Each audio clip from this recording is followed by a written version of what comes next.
In a move that's already stirring up strong opinions on both sides of the aisle, former President Donald Trump has signed an executive order aimed at reshaping how colleges in the U.S. are accredited. This move could potentially open doors for new types of institutions, but it also raises questions about educational quality, federal oversight, and political influence in higher education. The executive order instructs the Department of Education to streamline the college accreditation process and reduce what it describes as bureaucratic barriers. Trump argues that this will increase competition among institutions, lower tuition costs, and allow innovation to thrive in the education sector. Key points include: encouraging new accreditors to enter the system, loosening federal definitions of quality standards, reviewing existing accreditation bodies for potential bias or overreach.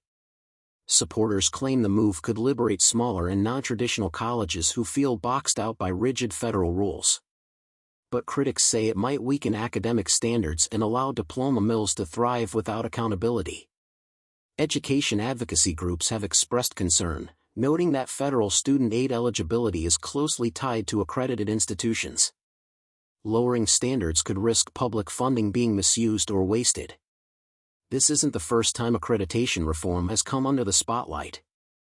Over the last 2 decades, both Republican and Democratic administrations have called for updates to an increasingly complex system.